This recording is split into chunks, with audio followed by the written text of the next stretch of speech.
तो मुंबई में विपक्षी गठबंधन इंडिया का मंथन शुरू हो चुका है। वो तस्वीर भी सामने आ गई जहां तमाम 28 दलों के जो नेता हैं वो कंधे से कंधा मिलाकर तस्वीर खिंचवाते हुए नजर आए। लेकिन इस सब के बीच आज के दिन की जो सबसे बड़ी खबर सामने निकल कर आई, सरकार की तरफ से जो कमेटी बनाने का फैसला लिया गया, वन नेशन वन इलेक्शन की तरफ एक कदम आगे बढ़ाने के लिए। उसके बाद एक तरफ इंडिया गठबंधन है जो कह रहा है कि साहब ये तो सरकार की बौखलाहट है, हमारी मजबूती से सरकार बौखला गई है। लेकिन अभय जी, सवाल ये कि अगर विपक्षी गठबंधन में इतनी ही मजबूती है तो फिर संयोजक के नाम से लेकर वो लोगो जो आज जारी होना था वो भी अब जारी नहीं हो रहा है। इसे मजबूती या कमजोरी क्या कहा जाए? देखिए, ब्रेक से पहले जो आपने सवाल उठाए थे वो सारे सवाल जायज हैं। हाँ। मैं भी ये मानता हूं कि विपक्षी एकता के लिए बहुत जरूरी है कि वो सारे देश के सामने ये पेश करें कि उनकी यूनिटी का इंडेक्स इस बार बहुत ऊंचा है। और उसके लिए ज़रूरी ये है कि वो अपना ढांचा बनाएं, अपना सचिवालय बनाएं, वो एक न्यूनतम साझा कार्यक्रम बनाएं और सारे दल ये घोषणा करें कि हम लोग अपना घोषणा पत्र जारी नहीं करेंगे, हम इस न्यूनतम साझा कार्यक्रम के आधार पर चुनाव लड़ेंगे।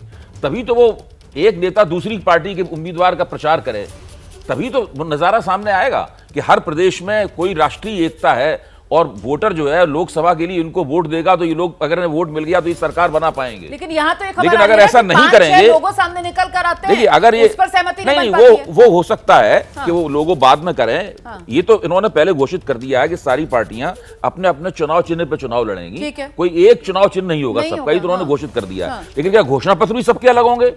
घोषणा पत्र एक होना चाहिए ना। इसे जब एनडीए बना था उसमें लालकृष्ण आडवाणी ने स्पष्ट रूप से कहा था कि भाजपा अपना घोषणा पत्र जारी नहीं करेगी, हम एनडीए के घोषणा पत्र में चुनाव लड़ेंगे। और मेरे ख्याल से वो एक सही तरीका था और इस सही तरीके को इन लोगों को भी अपनाना चाहिए। इनके लिए बहुत जरूरी है कि अपना सचिवालय बनाएं और फौरन न्यूनतम साझा कार्यक्रम बनाएं। नजर आ रही है और जितनी खामियां नजर आ रही है रामकृपाल सर, जितना कम समय चुनाव में बाकी है, क्या लगता है कि तब तक इनको भरा जा सकेगा, पूरी करी जा सकेंगी खामियां? देखिए रोमाना जी, अभी अभय जी ने बहुत एक सही बात की जी कि भाई आप लोग मिल रहे हैं, ये आपका डिसीजन था, आप मतभेद भुला करके आपस में मिल रहे हैं। लेकिन जब जब बैठक होती है तब तब ये संदेश कि वाकई हम नज़दीक आए हैं, उसके बजाय जिस तरह का मैसेज आता है वो उल्टा होता है। देखिए मैं बताऊं, अभी प्रियंका जी कह रही थी कि क्या लोगों से गरीबी दूर हो जाएगी। कोई ये पूछे कि आज 10:30 बजे का टाइम क्या बीजेपी ने तय किया था? सही बात है।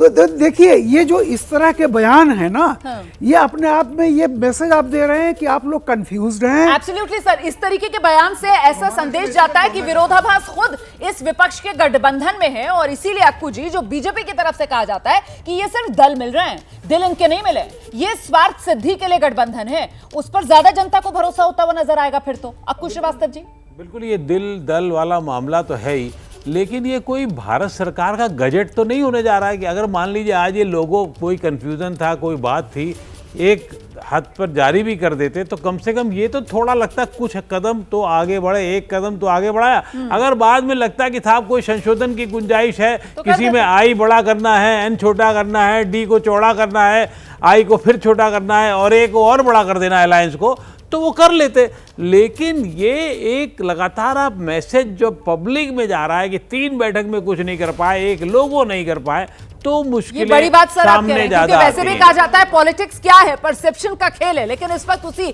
परसेप्शन को मैनेज करने में कम से कम यहां पर ये जो विपक्षी इंडिया गठबंधन है, ये आज के दिन तीसरी बैठक जो मुंबई में हो रही है विपक्षी गठबंधन की, उसमें पिछड़ता हुआ नजर आ रहा है।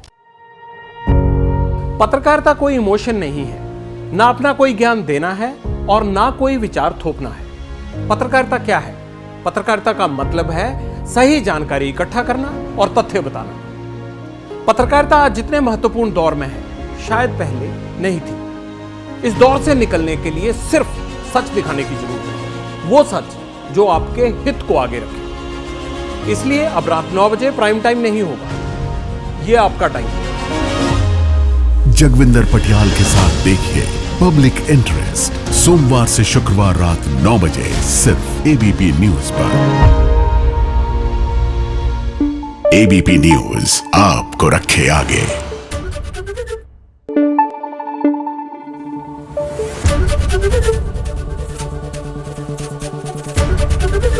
एबीपी न्यूज आपको रखे आगे।